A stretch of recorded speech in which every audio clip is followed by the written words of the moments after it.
And our next guest had to close down his business because of the emergency, and the water shortage could hit him particularly hard. Leonard Hickey is the owner of Hickey's Greenhouses in Conception Bay South, and tonight he is in the neighborhood of Dunnville in Newfoundland and Labrador. What was it like when you got the news that the water is going to have to be shut down? It was kind of a shock. It came totally unexpectedly. I was at a supermarket when the manager of my greenhouse called and said, "You need to get back here right away. The town has declared an emergency, and the water water main is broke, and we have to shut down immediately. So you need to get back here right away." Yeah, I mean, a huge disruption for so many people. In the case of a greenhouse, what effect is this going to have on your plants? Well, if we don't have water, our plants won't last very long if we can't come up with an alternate source. We were good for today because we watered fairly heavily this morning and up to shutdown time this afternoon.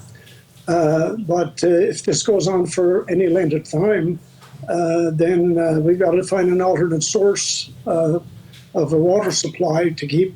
We have a lot of inventory in our yard right now, and once we get beyond 2 days, we're starting to get in trouble.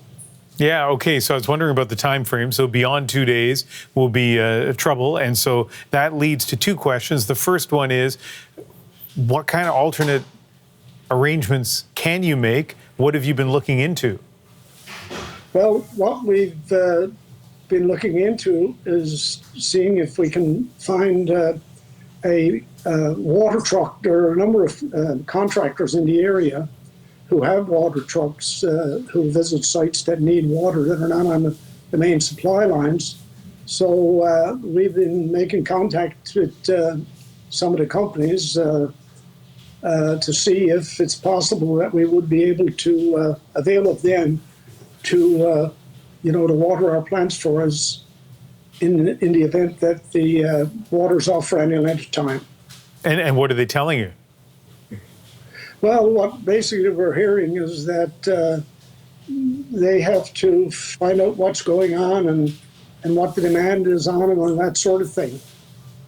And the municipality, is it giving you any indication as to when they'll be able to turn the water back on?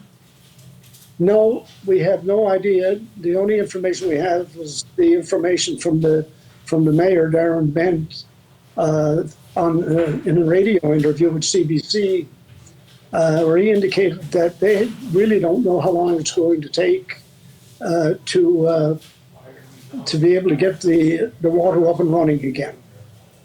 I don't want to be alarming, but if you can't make alternate arrangements to water your flowers in the greenhouse, and if you can't find an alternate way of watering them, and this lasts more than 2 days, what happens?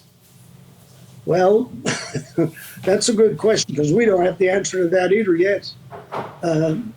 We just have to see what we can do by trying to get water ourselves. But we have a lot of plants in our yard, a lot of big trees, and it's very difficult to water them by hand. Carrying water in tanks, it would be very difficult. Well, as I say, a lot of people being disrupted in a lot of ways, and I wish you the best, Leonard. Thank you. Well, thank you. Have a good night. Leonard Hickey is the owner of Hickey's Greenhouses.